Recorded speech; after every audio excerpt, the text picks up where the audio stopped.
Jesús dijo: vayan y hagan discípulos. ¿Cómo sería si vayan fuera menos construir edificios y más construir individuos? Si hiciéramos menos eventos, producciones, edificios, programas, reuniones. Habría menos estrés, gastos, deudas, recaudar fondos. Estaríamos librados para experimentar su amor. Amarle a Él.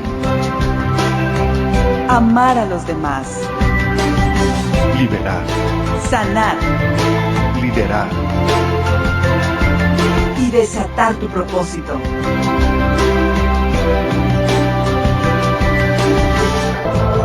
Esto es discipulado. Esto es la Iglesia.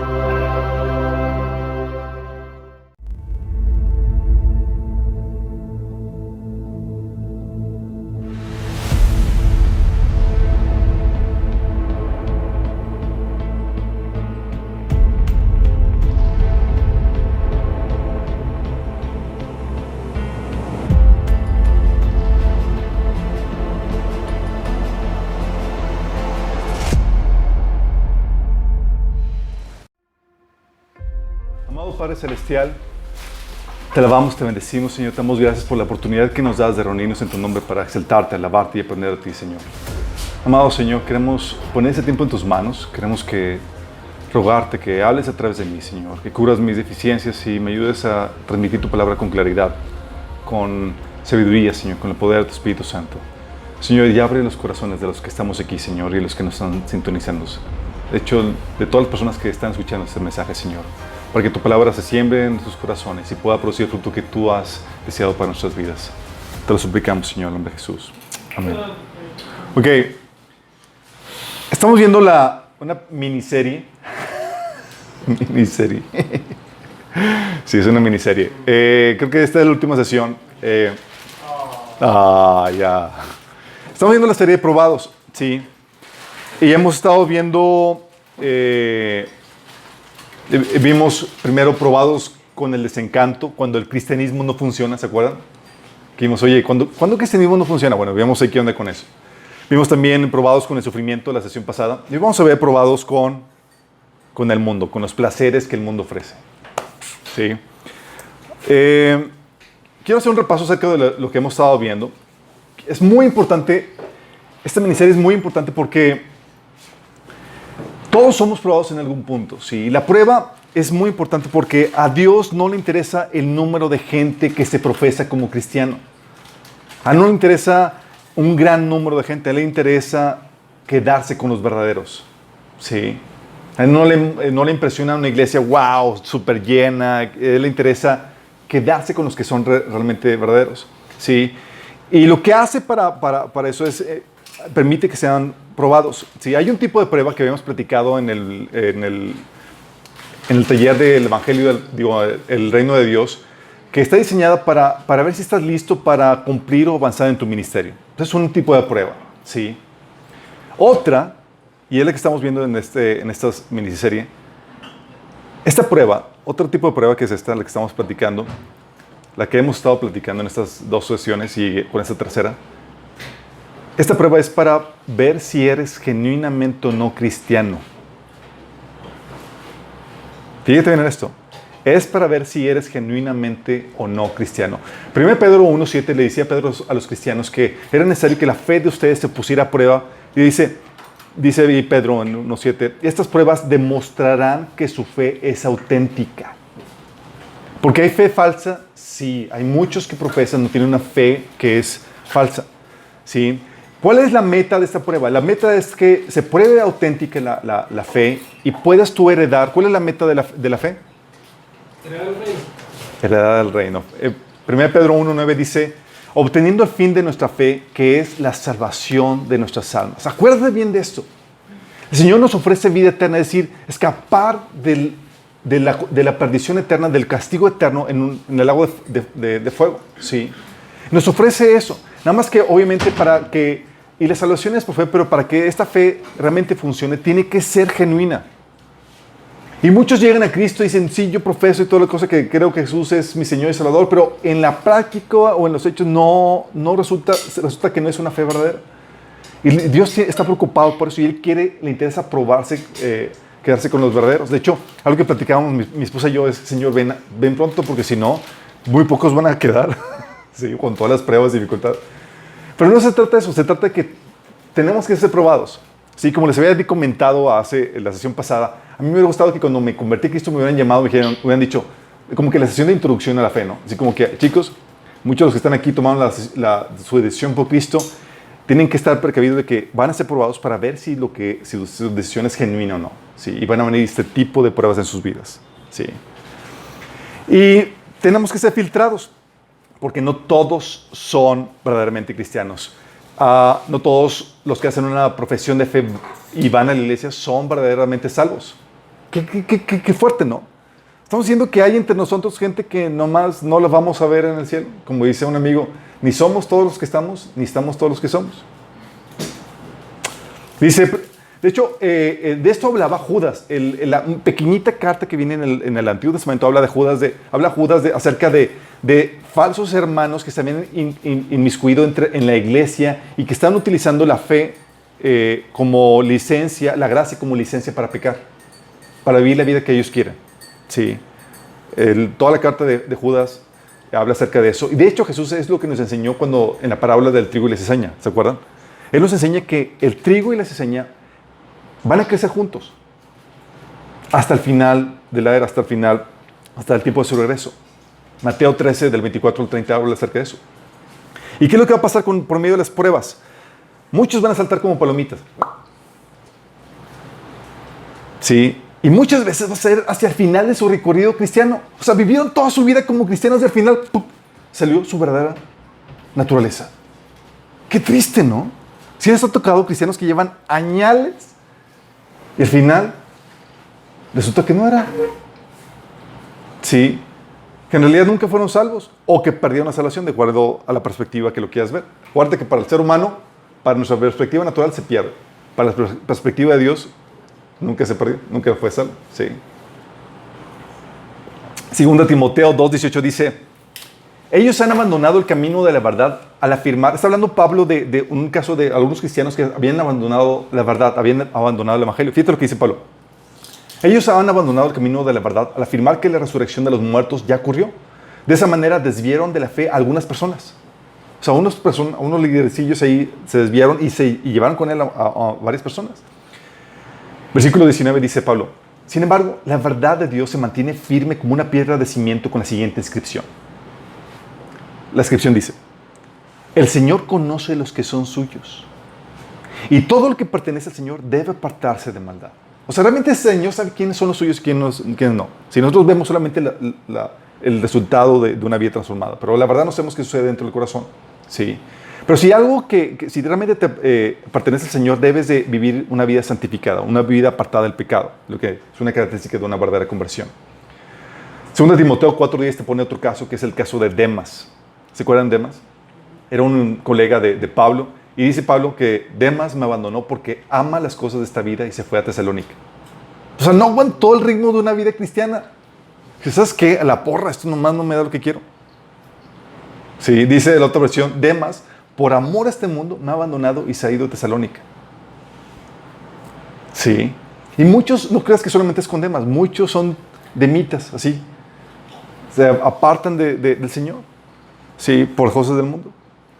Otros de plano, digo, qué bueno sería que te des cuenta que por medio de las pruebas, cuál es tu verdadera condición de tu fe, ¿no? Imagínate que no te das cuenta y llegas a la hora de juicio. Y la Biblia enseña que así va a tocar a muchas personas. Dice Jesús en Mateo 7, del 21 al 23, no todo el que me llama Señor, Señor, entrará en el reino del cielo. Solo entrarán aquellos que verdaderamente hacen la voluntad de mi Padre que está en el cielo. El día del juicio, muchos me dirán, Señor, Señor, profetizamos en tu nombre, expulsamos demonios en tu nombre, e hicimos muchos milagros en tu nombre. Pero yo les responderé, nunca los conocí. Qué heavy, ¿no?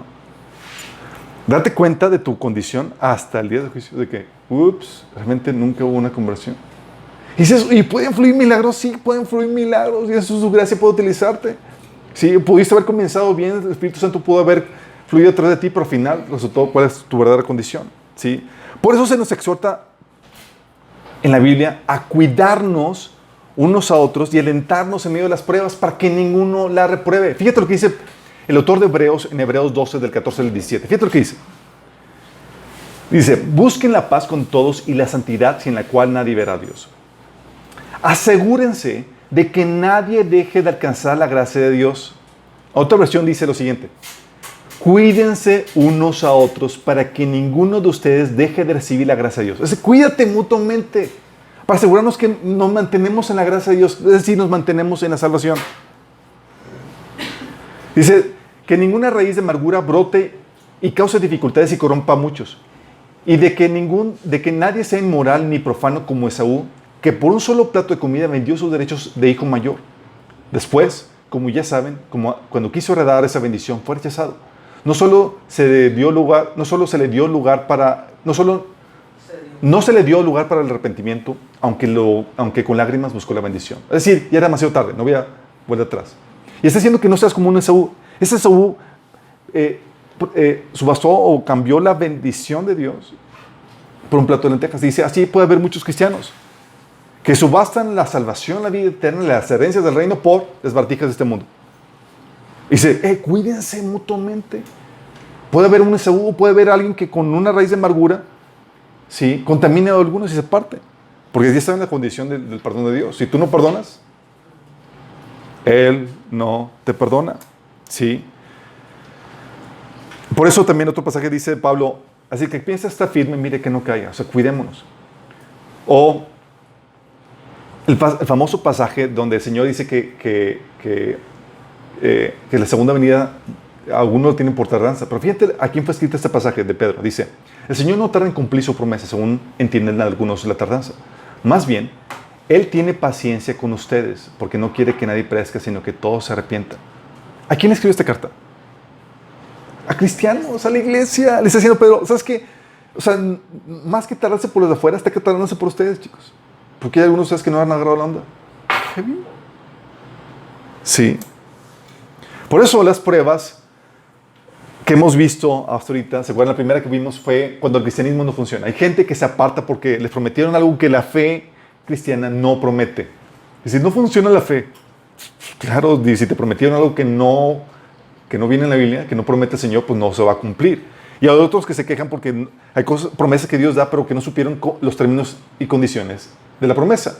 Sí. Todos vimos eso, también vimos el sufrimiento. Cuando la gente se aparta por los sufrimientos que Dios permite en sus vidas, porque ellos no están dispuestos a tolerarlos o a soportarlos. Y hay mucha gente que se aparta por causa de ello. Y es donde quiero comentarles acerca de esto. Hay diferentes grados de dificultad en la prueba, ¿sabían? Hay así como que dices, ¡ay, Señor, está difícil! Pero esta prueba no es...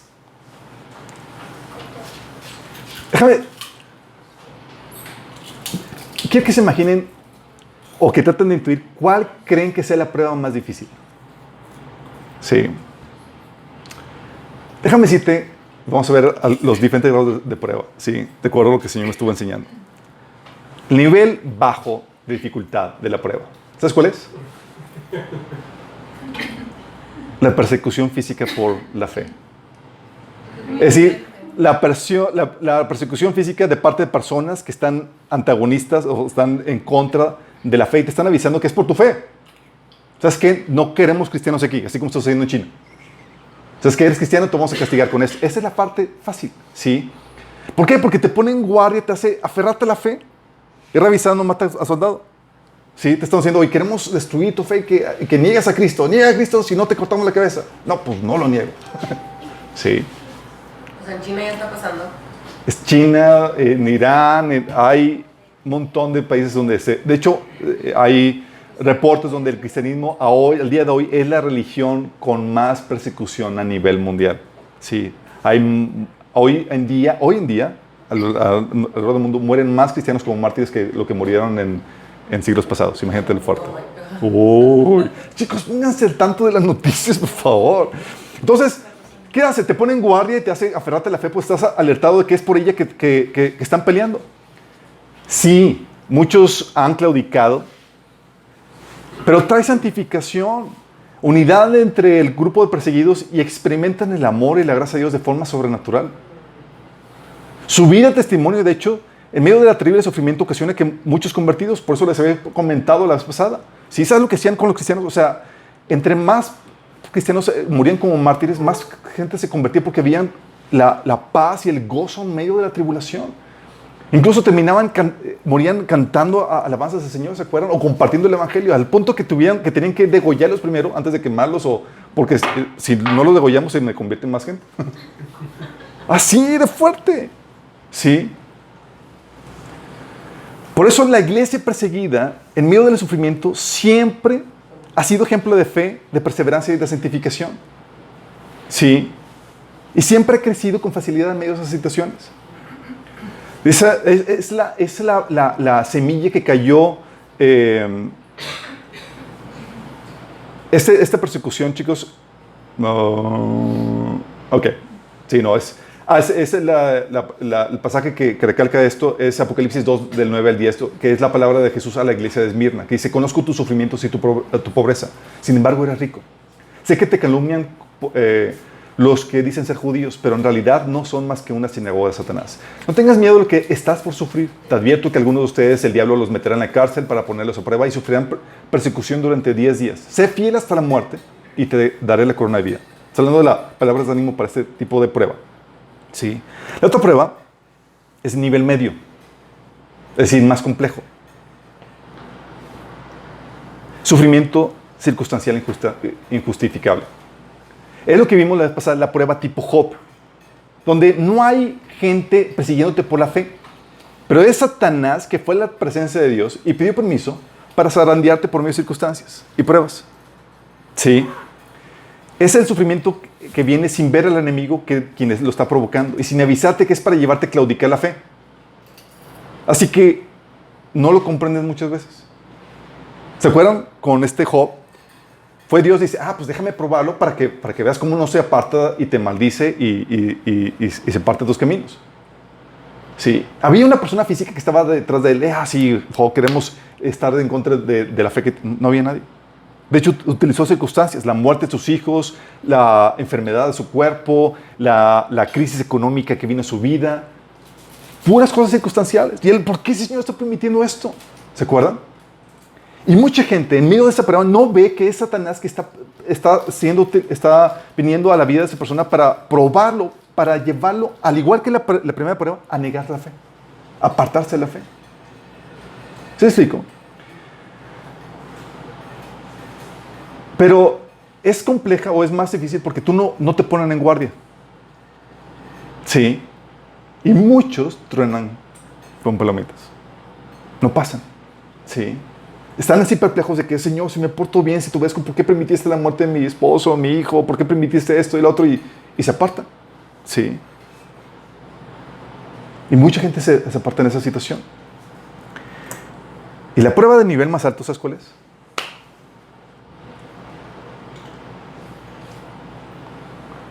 Los placeres de este mundo. Esa es de las más canijas, de las más difíciles. Sí. Uy, telas. ¿Por qué? Porque la prueba viene disfrazada de bendición, de prosperidad, de gloria, chicos.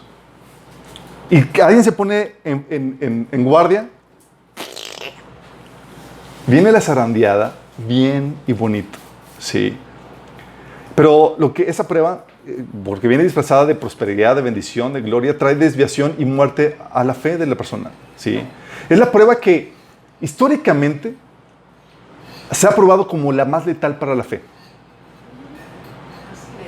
La más letal para la fe. Lo que Satanás, de hecho, no pudo hacer en los primeros 3 siglos de persecución contra la iglesia cristiana. O sea, entre más los perseguían, más se multiplicaban, más crecían. Fíjate, persecución, los mataban, entonces esto no puedo controlar.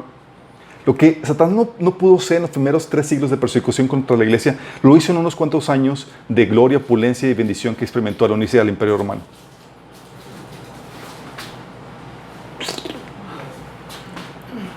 Acabó, o sea, ya para unos cuantos siglos después, ya había prácticamente ya el cristianismo era irreconocible. Se mostró la prueba más letal, sí, porque se sigue percibiendo como aparentemente cristiano todavía. Es lo que es el pasaje que habla de esta prueba de iglesias que han caído en esto, es Apocalipsis 3, del 15 al 18, que es el mensaje de la iglesia de la Odisea, que dice: Jesús, conozco tus obras, sé que no eres frío ni caliente. Ojalá fueses lo uno o lo otro. Por tanto, como no eres ni frío ni caliente, sino tibio, estoy por vomitarte de mi boca. Dice: soy rico, me he enriquecido, no me falta nada. Pero no te das cuenta de cuán infeliz, miserable, pobre, ciego y desnudo eres tú. O también el otro pasaje que habla acerca de este tipo de iglesia es: yo sé todo lo que haces, que tienes fama de estar vivo, pero estás muerto. Sí. Platicando acerca de esto, mi esposa y yo, decíamos, porque estamos viendo las noticias de cómo ahorita con la iglesia perseguida en China, está la persecución, están destruyendo las iglesias, quitando hubo un tiempo de libertad, de relativa libertad y calma en China, y permitieron que la iglesia prosperara y creciera tremendamente, sí, con una persecución moderada. Pero ahorita están abiertamente en contra de eso. Están quitando cruces de iglesias, destruyendo iglesias, las no oficiales. Están persiguiendo. Ahorita, si tú ibas, parte de la persecución era que si tú ibas a una iglesia de las no registradas, te quitaban el seguro social y la pensión. O sea, vas bajo tu propio, sí.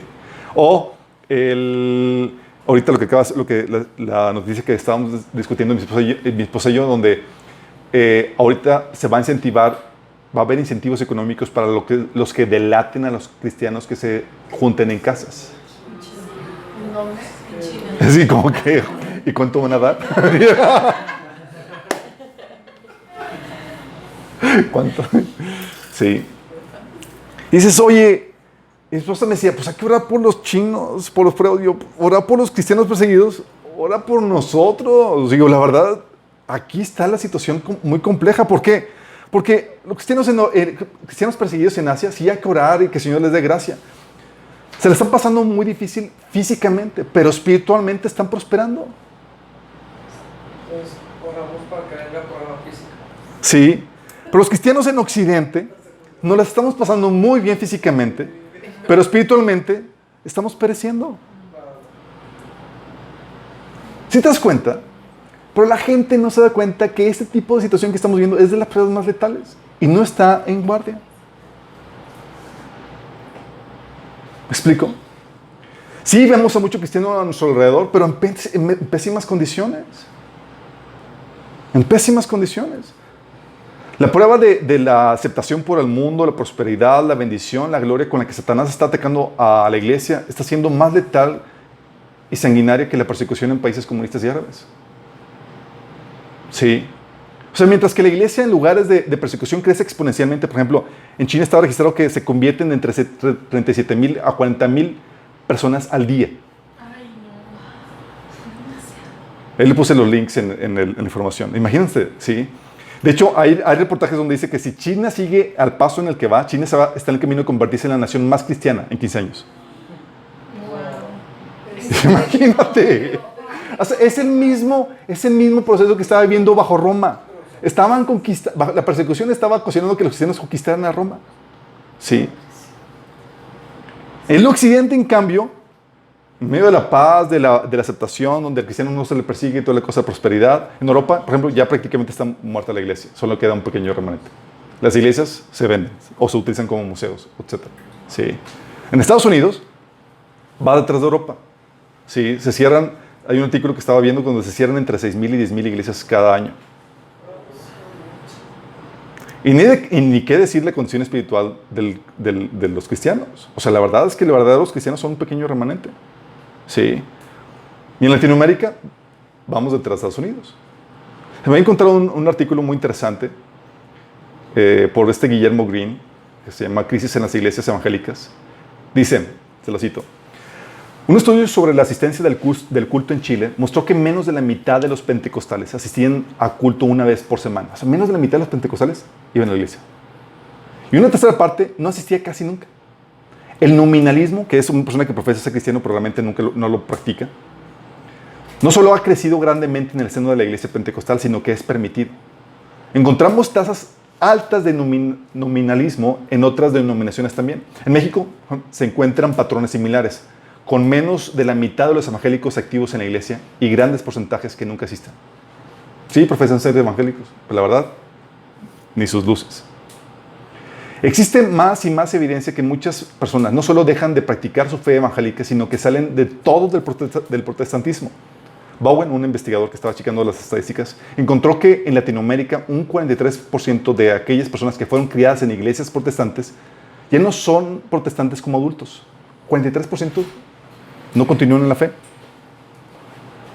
Y encontró que 68% de los que fueron bautizados en iglesias protestantes en México en los 80s, en los 90s, se han salido. De hecho, lo hemos experimentado, ¿no? Oye, personas que iban en los 80s, ¿no ven? ¿Qué pasó? Ya, pues ya. Sí. Se estima que las mismas cifras se darían en otros países. Lo que estamos viendo es que mientras que las personas se siguen convirtiendo, también están desertando de la iglesia. Muchos artículos han escrito, encuestas realizadas y victorias cantadas, como por ejemplo las supuestas cifras que salían de Guatemala, de que el 50% del país era evangélico. Pero nuestros lentes no estaban bien enfocados. Padecíamos de miopía. Al mismo tiempo que muchos salían de la iglesia católica, las religiones indígenas se fortalecían mucho. Estaban creciendo las religiones indígenas. Y había religiones indígenas. Y un avivamiento del viejo paganismo americano está en proceso. Tal así que nosotros vimos, por ejemplo, a nuestro presidente haciendo sus rituales paganos y la nueva mexicandad con sus prácticas paganas. ¿Sí? También al mismo tiempo las religiones orientales, incluyendo la nueva era, budismo y gnosticismo, están creciendo de manera estrepitosa. Y como estos movimientos no tienen membresía como tal, es difícil saber la cantidad de adeptos. Máximo, que muchos practican también de la religión católica o evangélica. O sea, muchos de los que van al yoga y se meten en la nueva era se consideran todavía evangélicos. Imagínate, sí. Pero vamos, se perfila más, sí. Es que está fuerte el asunto. Y eso quiero hacerles un rewind de lo que habíamos visto en el estudio de discernido. ¿Se acuerdan cuando platicamos de los ciclos del Evangelio? Habíamos platicado que el Evangelio, cuando llega a un lugar, pasa por diferentes etapas. La etapa de recepción, pues, llega el Evangelio, donde se hacen los primeros trabajos misioneros. La etapa de formación, donde se establecen las primeras iglesias. La etapa de desarrollo, o en medio de la oposición, que es el crecimiento de la iglesia en medio de la oposición y la persecución, donde se viene a sembrar. Sí. Pasa luego por la aceptación, donde por su crecimiento gana la libertad y la aceptación de la sociedad, termina la persecución. Al punto de la expansión, que es el clímax, en donde el crecimiento de la iglesia se da en condiciones de libertad y de afluencia. ¿Sí? Para luego caer en la etapa de corrupción, ¿sí? Donde se empieza a volver laxa en su moral y en su doctrina. Para luego caer en una muerte espiritual, en donde tiene el nombre, pero ha caído a esta muerte espiritualmente. Para luego caer en la apostasía, donde se desvía abiertamente de la doctrina. Para luego caer en la persecución o en ser una iglesia antagónica al Evangelio. ¿Sí? Se pone a los verdaderos creyentes. Y en medio de todas estas etapas o fases del ciclo del Evangelio, en todo ese ciclo, los cristianos son probados. Los primeros 3 ciclos están probados por la persecución. Y en medio de esos ciclos, en medio de la prueba de la persecución, la iglesia crece exponencialmente, chicos. Curiosamente. Sí. Pero luego es probado por medio del sufrimiento tipo Job. Sí, esos son pruebas, obviamente todos somos probados en todas partes de alguna manera, pero son el tipo de pruebas que son predominantes en cada fase. Sí, predominan en esa fase. Cuando ya la sociedad te aceptó como tu fe, ya no te persiguen por ser cristiano, sí, ya te empiezas a expandir, pues ya no hay persecución, ya no vives eso. Pero sin embargo, vienen las pruebas, dificultades con enfermedades, con crisis, con situaciones difíciles en tu vida que están encaminadas por el enemigo para llevarte a negar la fe. Sí. Luego, después de eso, llega un punto donde eres probado con los placeres de este mundo. Sí, puntos 6, 7 y 8 está caracterizado por donde eres probado con todo lo que el mundo ofrece. Para luego repetirse el ciclo con el 9 para ser perseguido con la persecución. Si te das cuenta, la iglesia crece en medio de la persecución. Con el tipo de sufrimiento tipo Job se mantiene en el clímax, y lo que mata a la iglesia es cuando es probado con el placer. Qué heavy, ¿no? Qué heavy. Por eso, la prueba más letal, como vemos, es cuando la iglesia es probada con los placeres de este mundo. ¿Qué me refiero con los placeres de este mundo? El apóstol Juan, en 1 Juan 2, del 15 al 16, nos habla más claramente acerca de esto. Nos dice, no améis al mundo, ni las cosas que están en el mundo. Fíjate, cuando la Biblia habla del mundo, se habla de diferentes significados. Uno es la creación de Dios, los seres humanos y más que a quien debemos amar. Pero otro es el sistema de creencias y valores y prácticas que se oponen al reino de Dios. Y cuando aquí se refiere a ese sistema de prácticas, valores y prácticas, sí. Dice, no améis al mundo ni las cosas que están en el mundo. Si alguno ama al mundo, el amor del Padre no está en él. Fíjate lo que dice. Oye, amo el mundo. Ese sistema de valores, creencias, prácticas, el amor del Padre no está en ti. Porque todo lo que hay en el mundo, los deseos de la carne, es decir, el placer físico, los deseos de los ojos, es decir, la avaricia, y la vanagloria de la vida, es decir, el orgullo de nuestros logros, títulos, posesiones, no provienen del Padre, sino del mundo. ¿Qué crees que el mundo busca? Éxito, gloria, riqueza, es lo que el mundo te ofrece. Sí. Hay muchos cristianos cuando vimos el tema del éxito, la moraleja de Katy Perry, cuando vimos cuál es la definición de éxito, vimos que el éxito de acuerdo a Dios no es esto, y todos se quedaron perplejos porque no sabían entonces cuál es el éxito de acuerdo a Dios. No sabían realmente a qué encauzarse. Sí. Y esa es la problemática, chicos, que están dentro de la iglesia, siguen profesando cristianos, pero por querer la fama, el renombre, una buena reputación, el querer ser aceptados por el mundo, por querer eso terminan muertos. Es lo más evidente, es la prueba más evidente dentro de esta situación, porque terminan abandonando la doctrina fundamental y se vuelven una iglesia liberal, conformada no a Dios o a la palabra, sino conformada al mundo para encajar en el mundo, ¿para qué? Para no ser rechazados por el mundo. Porque lo que buscan es la honra, la buena reputación, el renombre dentro del mundo. Sí. Apocalipsis 3, del 1-3 habla acerca de eso. Dice, yo sé lo que haces si tienes fama de estar vivo, pero estás muerto. Despierta, fortalece lo poco que te queda porque hasta lo que te queda está a punto de morir. Veo que tus acciones no cumplen con los requisitos de mi Dios. Vuelve a lo que escuchaste y creíste al principio. Es decir, es una iglesia que se apartó y se desvió en la doctrina, a lo que creyó en el inicio. Dice, reténlo con firmeza, arrepiéntete y regresa a mí. Si no despiertas, vendré a ti de repente cuando menos lo esperas, como lo hace un ladrón. ¿Sí? Esta iglesia, chicos, es una iglesia que, oye, quiero hacerme relevante al mundo. No, me chico. Y vamos a predicar algo que al mundo le guste. No. Déjame decirte, esta es la iglesia, que es que se ejemplifica en la iglesia de Sardis con el pasaje que acabamos de leer en Apocalipsis. Es la iglesia que Jesús habla, es la que se le quitó la salinidad. Mateo 5:13 dice que ustedes son la sal de la tierra, pero si la sal se vuelve insípida, ¿cómo recobrará su sabor? Ya no sirve para nada, sino para que la gente lo deseche y lo pisotee. Sí. Es decir, ya no produce ningún cambio en la sociedad, ya se amoldeó a la sociedad. Ya no es factor de cambio, factor de sal, ya simplemente fue tragada por el mundo. Sí, porque quería la aceptación, la gloria del mundo. Por eso Jesús decía, ay de ti cuando el mundo habla bien de ti. Porque así lo hicieron con los falsos profetas. ¿Sí? Comida por el mundo. Sí. Y se vuelven liberales, empiezan a aceptar matrimonios que no deben de ser, empiezan a aceptar prácticas que nada que ver y tratan de ser más light para que el mundo venga y se integre. Sí. Sin darse cuenta. Y empiezan con algo muy light, chicos. Empiezan no tocando temas fuertes. Ya no hablan del infierno, ya no hablan del arrepentimiento, ya no hablan de cambio de vida. Ahora vamos a platicar algo que agrade al mundo. ¿Sale? Pero antes de eso, antes de llegar a ese término, está eso, donde estás dentro de la iglesia, pero buscas las riquezas, los placeres y las comodidades. El disfrutar tu vida ahora. Y te lleva a terminar estéril. Terminas estéril. Y esta es la forma más sutil, chicos. ¿Por qué? Porque no abandonas la doctrina, sigues siendo cristiano, sigues profesando la fe en Cristo y, oye, con los valores y cristianos.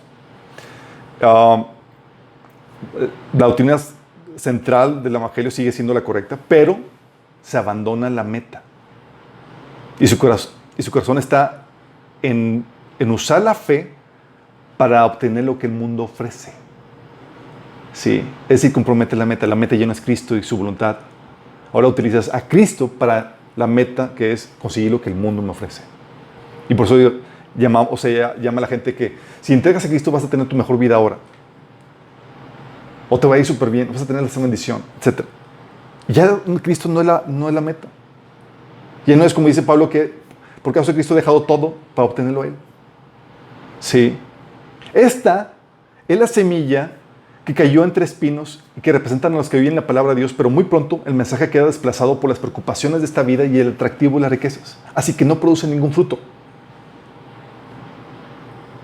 Sí. La prueba no produjo ningún fruto. Lo que dice 1 Timoteo 6:5, que dice Pablo, para ellos mostrar sumisión a Dios es solo un medio para enriquecerse. ¿Les suena, familia? Ya la meta, lo que quieren es como que, oye, entonces me entrego a Cristo, me voy a dar, voy a cumplir mis sueños, mis deseos, mis metas y todo lo que yo quiero. Sí, acepta a Cristo. ¡Wow! ¡Qué genial! Sí. Se convierte en que la meta es eso. Por eso terminan consiguiendo, buscando lo que el mundo ofrece, pero por causa de trabajar para lo que el mundo ofrece, no produjeron ningún fruto para Dios. Es lo que dice Apocalipsis 3, del 15 al 17. Es la iglesia que consiguió las riquezas, pero para Dios sigue siendo pobre. Dice, yo sé todo lo que haces, que no eres ni frío ni caliente, como quisiera que fueras lo uno o lo otro, pero ya que eres tibio, ni frío ni caliente, te escupiré de mi boca. Tú dices, soy rico, tengo todo lo que quiero, no necesito nada. Y no te das cuenta de que eres un infeliz, miserable, pobre, ciego y desnudo. ¿Qué consiguió? ¿Tenía la riqueza? Sí. ¿Era rico para Dios? No. ¿Por qué? Porque está utilizando la fe para conseguir lo que el mundo ofrece. ¿Se acuerdan? Sí, lo que Jesús nos dijo, que no puede servir a dos señores. Y en esta prueba, la del mundo, conseguir los placeres que el mundo ofrece, con esta prueba, chicos, muchos reprueban. Esta prueba les lleva a vivir una esterilidad en sus vidas, una muerte en sus vidas, y con ello manifiestan su verdadera condición. ¿Cuál es su condición? Su condición es que no son salvos. Causa esterilidad. Mateo 13:22, lo que habíamos platicado, es la semilla que por las preocupaciones de la vida y el atractivo de las riquezas no produce ningún fruto. Fíjate lo importante de producir fruto, chicos. De hecho, es la sal que en Mateo 5:13 dice que se vuelve insípida y que ya no sirve para nada. Es el siervo malo y negligente que no produjo nada para su Señor, como que viene en Mateo 25, ¿se acuerdan los siervos? Y hubo uno que no produjo nada. ¿Tú crees que se la pasó todo el tiempo sin hacer nada? Estuvo trabajando, produciendo, no para su Señor. Sí, porque el mundo también te pone a trabajar para que consigas lo que Él te ofrece. Sí. No trabajó para un Señor, trabajó para el Señor de las riquezas. Y la esterilidad, cuando hablo de esterilidad, hablo de no produce el fruto que Dios espera para ti. Y es algo que habíamos platicado en el tema de las bendiciones de Dios, la bendición de Dios en la sesión 3. Dios espera de ti un fruto. Dios invirtió en ti la salvación. Dice, quiero de vuelta mi inversión. ¿Sí? ¿Qué Dios espera? Ahí platicamos que lo que Dios espera primero es devoción de Dios en tu corazón. Que lo primero que ames, lo primero que busques para quien viva sea Él. Que lo ames, que lo adores. ¿Te acuerdas del reclamo de Jesús a la iglesia de Efesos? De que servían al mundo trabajador y demás, pero habían olvidado su primer amor. Dios espera devoción. Dios espera fruto del Espíritu, que es el carácter. Fruto del Espíritu. Amor, gozo, paz, paciencia, bondad, benignidad, fe, templanza, todo eso. ¿Sí? Y en eso tienes que entender algo. Dices, oye, pues yo muestro amor. Pero si solamente muestras amor para los que te aman, ese no es fruto del Espíritu. No es fruto del Espíritu, chicos. Los paganos también muestran amor. El amor pagano ama a quien muestra amor a quienes se lo muestra. El amor cristiano muestra amor a quienes son difíciles de amar, a los odiosos, a los que te tratan mal. Sí. Entonces si tú dices, oye, es que yo no puedo amar a la persona que me trata mal, no estás dando fruto. Sí. Como Jesús dijo, te advierto que si tu justicia no fuera superior a la de los maestros de la ley, no entrarás en el reino. O sea, pone estándares complejos. Entonces espera devoción a Dios, los frutos del Espíritu, que es tu carácter, obediencia a sus mandatos, que es santidad, que cooperes con la gran comisión. Somos todo un equipo para cooperar de una manera con diferentes dones en la gran comisión, evangelismo y discipulado. Y tus buenas obras y tu llamado, tu ministerio, dentro y afuera de la iglesia. Dios espera esos frutos para ti, las buenas obras que Dios preparó en tu mano para ti. Sí. Y muchos no producen nada de esto, chicos. Sí. Y demuestran que no son salvos. Qué fuerte, ¿no? Fíjate lo que dice Santiago, capítulo 2. Es un pasaje que casi no se lee en las iglesias. Dice, hermanos míos, ¿de qué le sirve a uno alegar que tiene fe y no tiene obras? Fíjate lo que dice. ¿Acaso podrá salvarlo esa fe? La fe por sí sola, si no tiene obras, está muerta. Sin embargo, alguien dirá, tú tienes fe y yo tengo obras. Pues bien, muéstrame tu fe sin las obras y yo te mostraré la fe por mis obras. ¿Tú crees que hay un solo Dios? Magnífico. También los demonios creen y tiemblan. ¿Qué tonto eres? ¿Quieres convencerte de que la fe sin obras es estéril? ¿No fue declarado justo nuestro padre Abraham por lo que hizo cuando ofreció sobre el altar a su hijo Isaac? ¿Ya lo ves? Su fe y sus obras actuaban juntamente y su fe llegó a la perfección por las obras que hizo. Así se cumplió la escritura que dice, le creyó Abraham a Dios y esto se le contó como justicia. Y fue llamado amigo de Dios. Como puedes ver, una persona se le declara justa por las obras, no solo por la fe. De igual manera, no fue declarada justa por las obras aún la prostituta Rahab, cuando hospedó a los espías y les ayudó a huir por el camino. Pues como el cuerpo sin el espíritu está muerto, así también la fe sin obras está muerta. Estaba diciendo aquí Santiago que la verdadera fe va a producir evidencia en las obras. Sí. Entonces demuestran que no son salvos porque su corazón está en las cosas de este mundo. Sí. Efesios 5:5 te advierte, dice Pablo, pues están seguros que ninguna persona inmoral, impura o avara, sí, avara, heredará el reino de Dios, de Cristo y de Dios. Pues el avaro es idólatra que adora las cosas de este mundo. Sí. De hecho, Jesús nos lo advirtió en Mateo 6:24, que nos dijo que no podemos servir a dos señores, pues menospreciaremos a uno y amaremos a otro, o queremos mucho a uno y despreciaremos a otro. No se puede servir a Dios y a las riquezas a la vez. Y para Dios es, si me desprecias, no hay trato. 1 Juan 2:15, por eso nos dice Juan, no améis al mundo ni las cosas que están en el mundo. Si alguno ama al mundo, el amor del Padre no está en él. Sí. Filipenses 3:19 es Pablo exhortando a los cristianos de Filipenses, dice que algunos de ellos adoran al Dios de sus propios deseos y se enorgullecen de lo que es su vergüenza. Solo piensan en lo terrenal. ¿Está hablando de cristianos? Santiago 4, del 3 al 5, habla acerca de cómo cristianos pelean, luchan y hay contiendas entre ellos porque piden solamente para sus placeres, porque aman al mundo y con eso se vuelven enemigos de Dios. Y por eso sus vidas están a punto de ser condenadas por la eternidad. Fíjate lo que dice Hebreos 6, del 7 al 8. Dice el autor de Hebreos, cuando la tierra se empapa de la lluvia y cae y produce una buena cosecha para el agricultor, recibe una bendición de Dios. ¿Cuándo qué? Cuando la lluvia cae, que es la palabra, y produce cosecha. En cambio, el campo que produce espinos y cardos no sirve para nada. El agricultor no tarda en maldecirlo y quemarlo. ¡Qué fuerte! Filipenses 3:18, de los que habla de que su Dios es sus propios deseos y se enorgullecen en lo que es su vergüenza y que solo piensan en lo terrenal, dicen que su destino es la destrucción.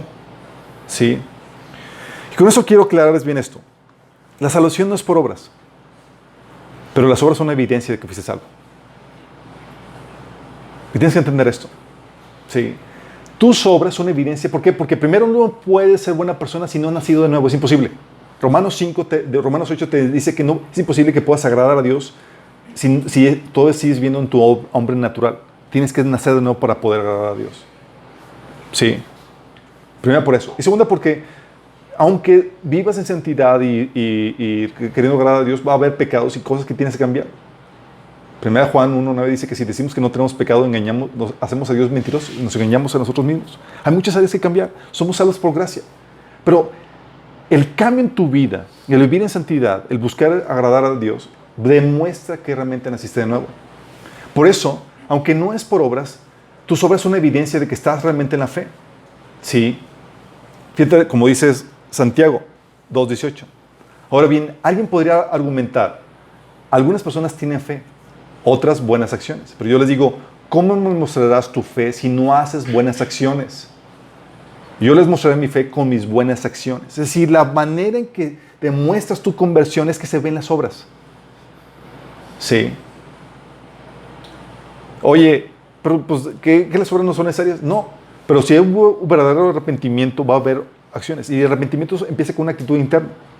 El ladrón que murió al lado de Jesús, ¿se acuerdan? No alcanzó a hacer ninguna obra, pero solamente se arrepintió.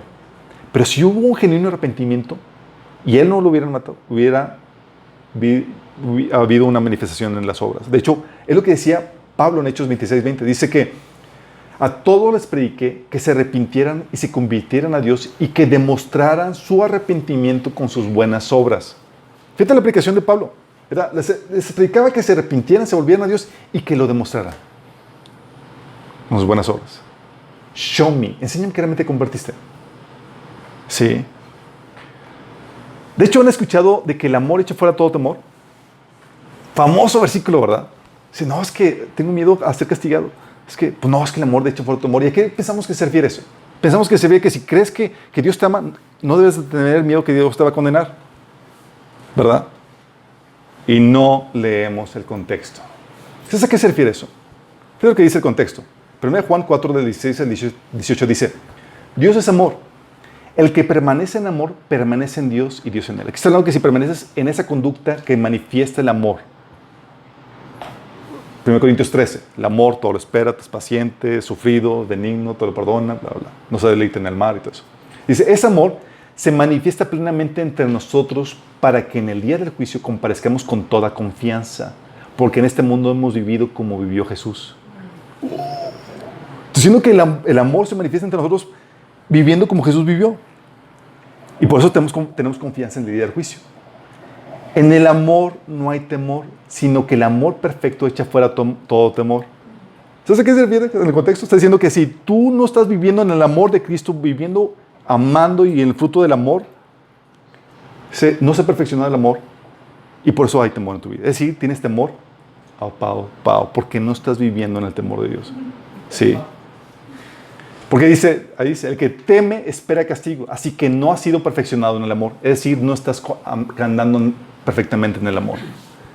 Y eso significa que si tú no estás andando perfectamente en el amor, sí teme y busca andar en el amor de Dios. Es decir, en el fruto que produce el carácter, el fruto del Espíritu Santo, sí que es el amor. Y como dijo Jesús, permanezca en mi amor, que es decir, obedezca mis mandamientos. Oye, no me interesa la voluntad de Dios, no estoy haciendo lo que le interesa, estoy queriendo vivir mi vida como yo quiera. Y trato de hacerme coco wash de que no, es que en el perfecto amor echa fuera todo temor. No, mi chavo. Tú sí debes de tener temor. Sí. Porque ese amor, ya vimos que es el perfeccionamiento del carácter en tu vida que se produce en obras, en santidad.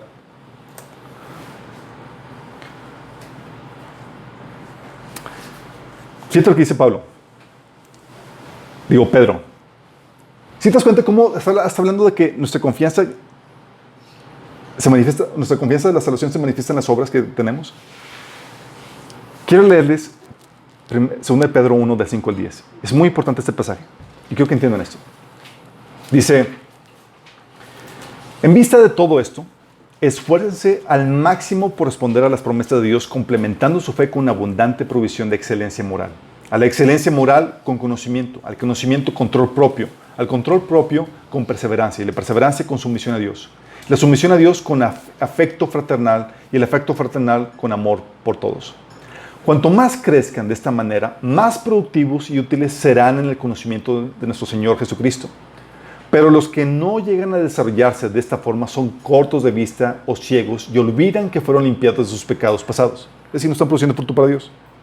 Así que, amados hermanos, fíjate lo que dice, esfuércense por comprobar si realmente forman parte de los que Dios llamó y eligió.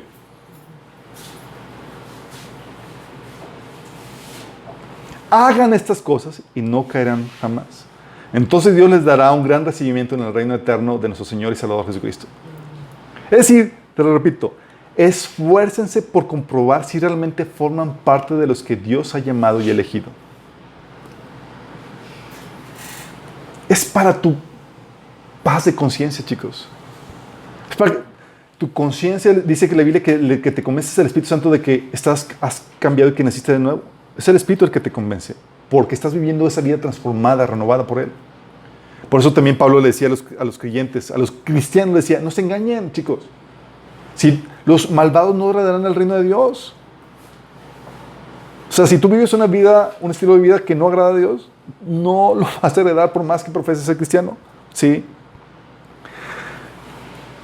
Es por eso, chicos, que la prueba del placer de este mundo es tan letal. ¿Por qué? Porque viene disfrazado de cristianismo. Un cristianismo corrompido.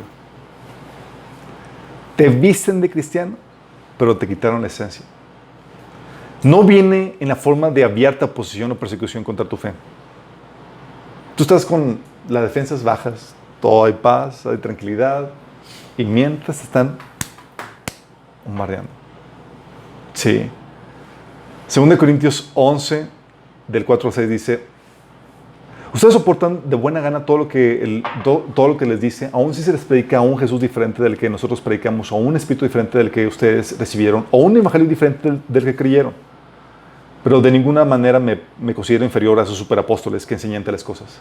Podré ser un orador inexperto, pero no me falta conocimiento. Eso es algo que les he demostrado bien claro a ustedes de todas maneras. Imagínate, desde los tiempos de Pablo hablaba de que ya venían falsos maestros y enseñaban cosas diferentes. Sí. Este cristianismo es el cristianismo adulterado, es lo que Jesús habla de que es ni frío ni caliente y que causa el vómito de Jesús en Apocalipsis 3 del 15 al 16. Entonces por eso es muy letal, es también muy letal porque es muy sutil, chicos. ¿Sabes por qué? Porque muchas veces es un asunto de motivación lo que determina si haces las cosas para Dios o si vives para Dios o para el dinero. Es algo interno. Puedes estar haciendo las mismas cosas. De hecho, Pedro decía a los pastores, les decía, les ruego que como pastores del rebaño de Dios que está a su cargo, como dice, cuiden como pastores al rebaño de Dios que está a su cargo, no por obligación ni por ambición al dinero, sino con afán de servir a Dios como Dios quiere. Diciendo, ¿puedes tú pastorear con la motivación del dinero o con motivación de servir a Dios? Es algo interno y tú no lo ves, y tú ves, wow, estás sirviendo a Dios. Sí, pero la verdad es que está viviendo para el dinero. Imagínate.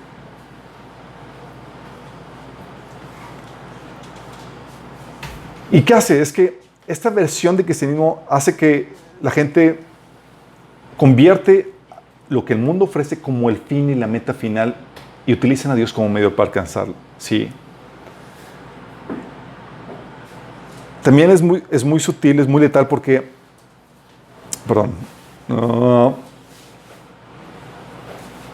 sí. También porque tú puedes ser una persona que ama las cosas de este mundo, chicos, pero también muy moral. ¿Te acuerdas del joven rico? ¿Te acuerdas? Se acercó con Jesús y le dijo, Señor, ¿qué es lo que tengo que hacer para recibir la vida eterna? Jesús dijo, pues conocer los mandamientos. Y le empieza a dar el listón de mandamientos. Y él dijo, Señor, todos esos los he cumplido desde mi juventud. O sea, una moral intachable. Pero amaba a Dios sobre todo, vivía para Dios. Dijo, ok, vende todo y sígueme.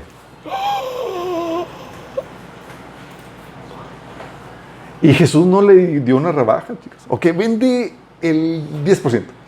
Vende el 50%. ¿Cuánto quieres? No te vayas. Ahora sí lo harían. Sí, de hecho gente que dice, oye, me han dicho, me dice, es que Jesús era muy bárbaro con esto. Lo bueno es que mi pastor no es así.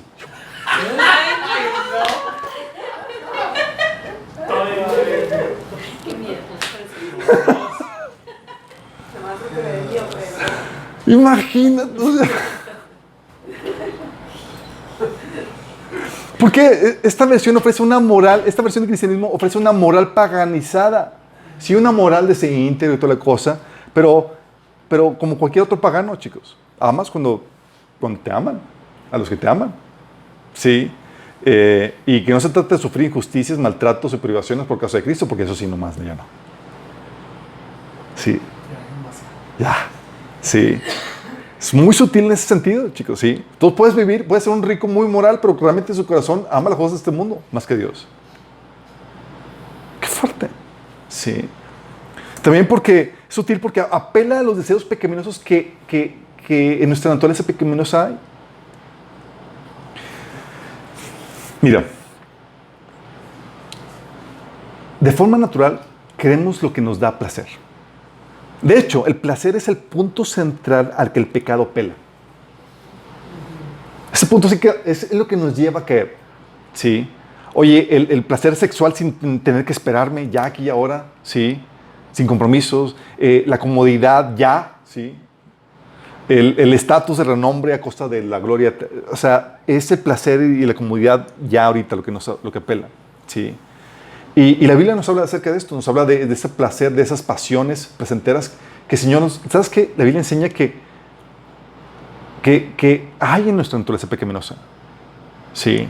Tito 3:3, por ejemplo, dice, en otro tiempo nosotros también éramos necios y desobedientes. Fuimos engañados y nos convertimos en esclavos de toda clase de pasiones y placeres.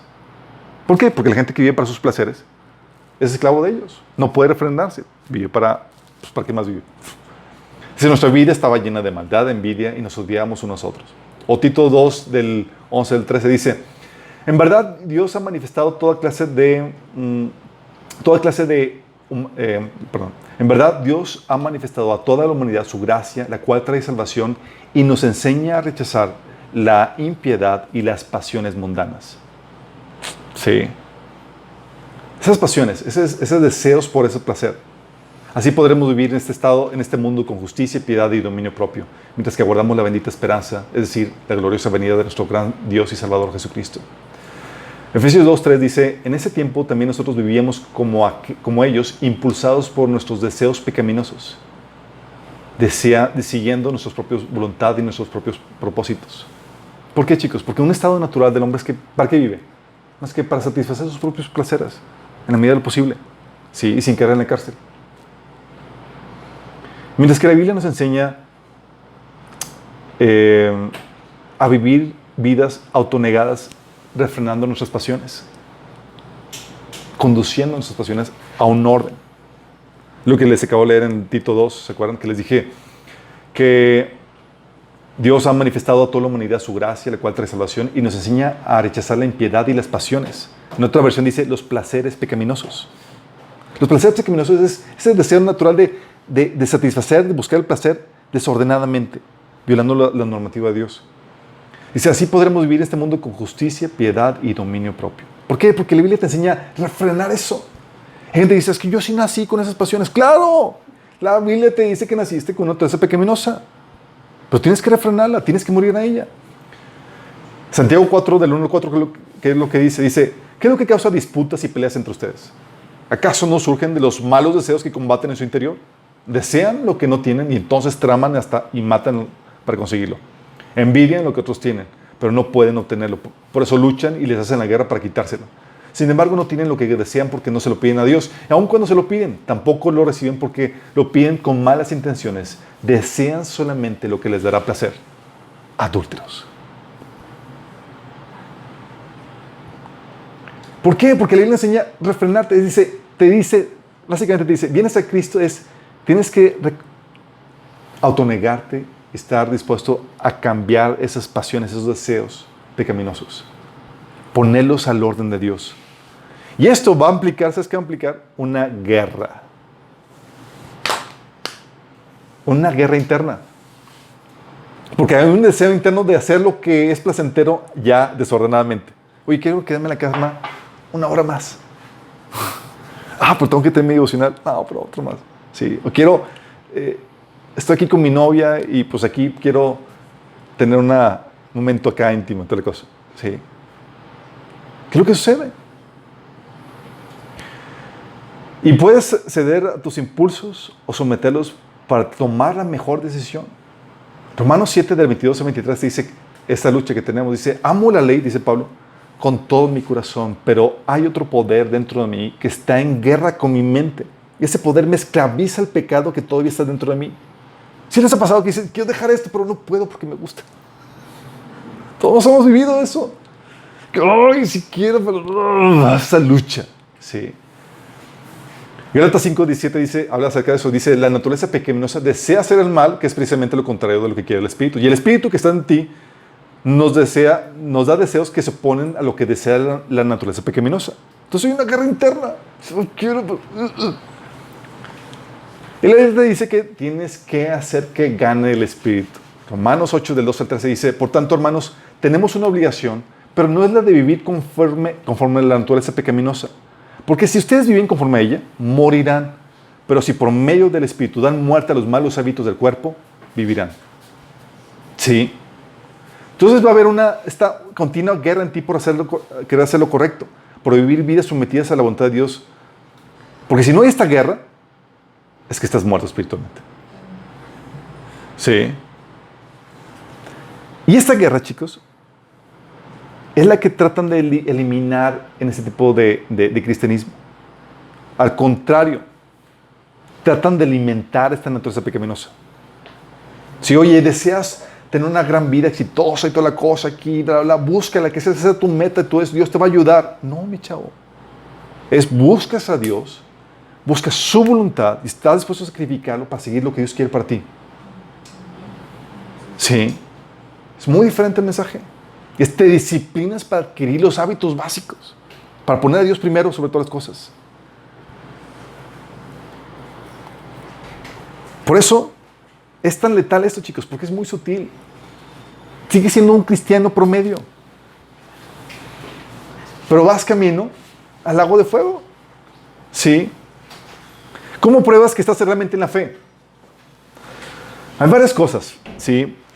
Primero, obviamente, tienes que si no profesas la doctrina correcta, la Biblia enseña en 1 Corintios 15, del 2 al 4, habla de Pablo del Evangelio que debes de creer para ser salvo. Y dice, si no crees esto, olvídate. ¿Sí? Debes de tener la fe correcta, en la doctrina correcta. ¿Sí? Pero no solamente debes de tener eso. Tu vida debe conducirse de acuerdo a dicha doctrina. ¿Sabes tú que puedes tener la doctrina correcta, pero en tus hechos negar la fe? Sí sabías, ¿verdad?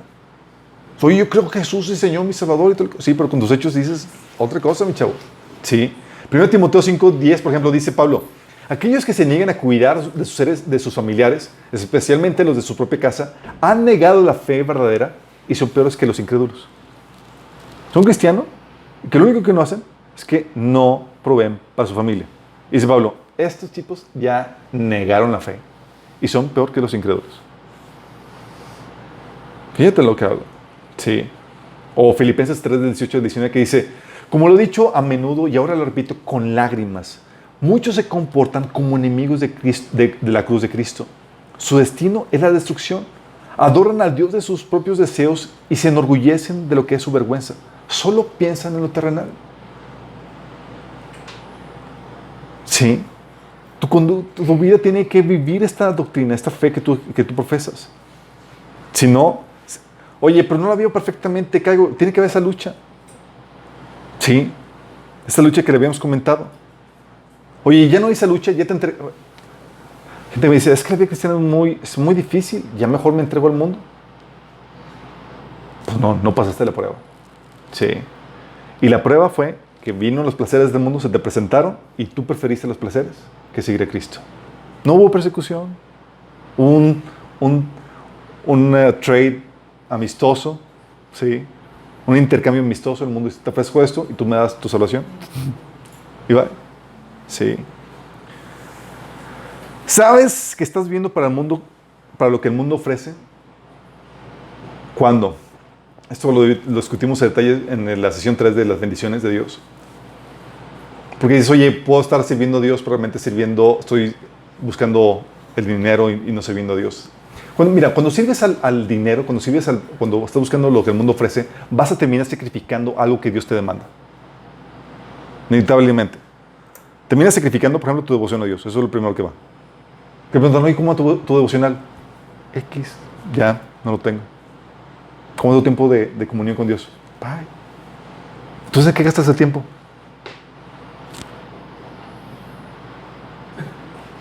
¿Para qué vives?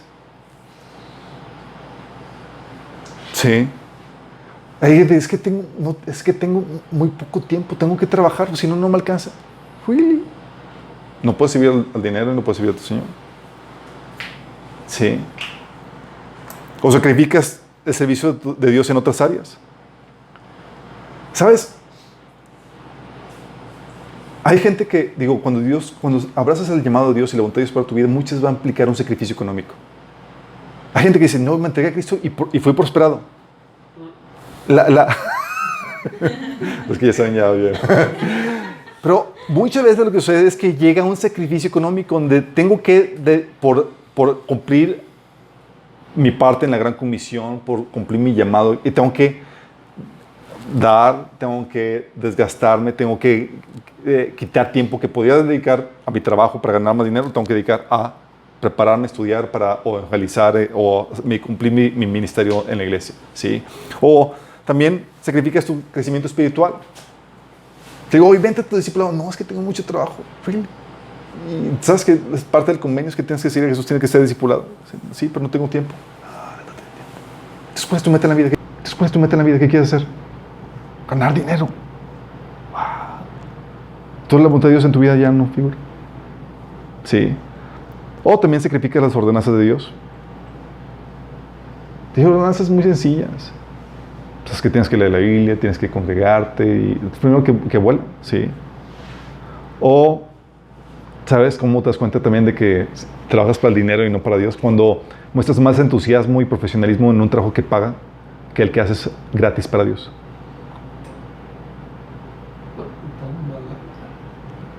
Te digo, pues, ¿cuál sería la única razón por la cual eres más profesional en lo que sí paga? Y no para lo que haces para Dios. ¿Cuál sería la única razón? Chambonadas para Dios, mis obras. Sí. O no estás dispuesto a sufrir o a experimentar sacrificios por Cristo. ¿Por qué? Porque la verdad es que vives para tus placeres, no para sacrificios. ¿Sí? O sacrificas la doctrina, sacrificas tu recompensa eterna por la comodidad presente. O sacrificas la doctrina para encajar en este mundo. ¿Sí? Trata de parecer, de camuflajearte en ti, aquí para que la gente te acepte y te valore. ¿Sí? Si te das cuenta, es algo muy sutil. Y esa es la problemática que tenemos hoy en día, chicos. Estamos en esa etapa donde el ataque más mortífero, más letal, lo estamos viviendo no China, la Iglesia de Occidente. Y muchos están pereciendo. Sí. Sí, tenemos comodidades, podemos trabajar, buscar un buen negocio y demás. Pero lo que hace el mundo es esto. A los chinos los persiguen allá físicamente y demás. Nosotros simplemente el enemigo nos da la posibilidad de tener acceso a todo lo que el mundo ofrece. A costa del reino. Sí. Poner prioridad a conseguir lo que el mundo ofrece. Y muchos terminan haciendo eso.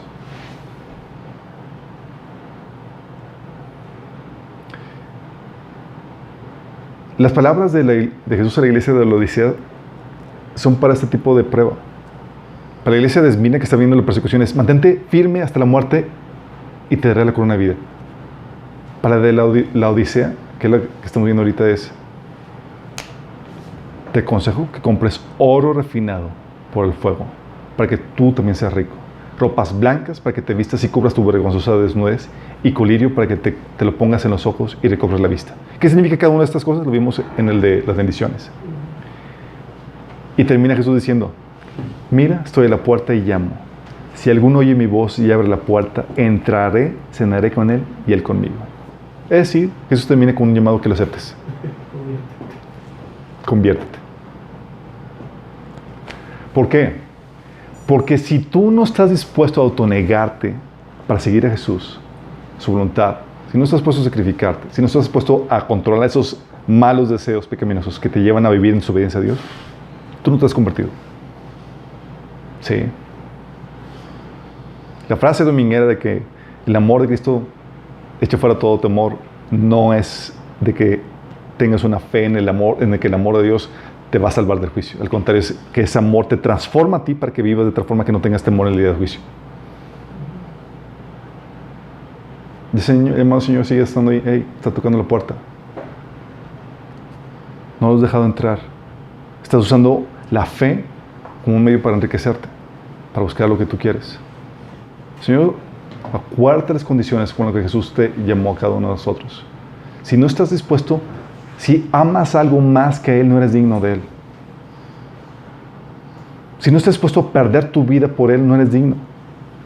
Y Jesús te lo recalcó. ¿De qué te sirve ganar todos tus sueños y demás y perder tu alma? ¿Hay algo que valga más que tu alma? ¿Cuánto vendes tu ojo? ¿Me lo vendes? ¿Estás dispuesto a perderlo? Tu alma es más importante. Y Jesús te dice: hey, ¿estás dispuesto a dar todo eso por mí? Yo puedo asegurar tu alma para que viva por siempre, para que no se pierda, para que no se condene. El Señor te llama a una verdadera conversión, a que dejes de ser ese tibio que es vomitado y que se vuelve a los pies del Señor. Sí. Y si tú quieres realmente tener esa genuina conversión, dices: oye, la verdad nunca me he entregado a Cristo, la verdad he sido un tibio en mi vida de caminar cristiano.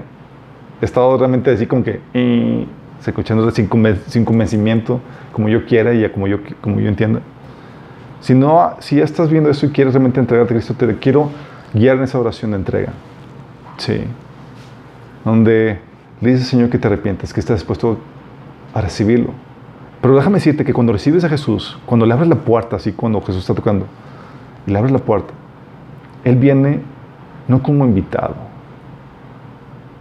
va a incomodarte, va a ordenar tu casa, tu vida, va a ponerte a hacer cosas que tal vez no sean agradables, aún sacrificios.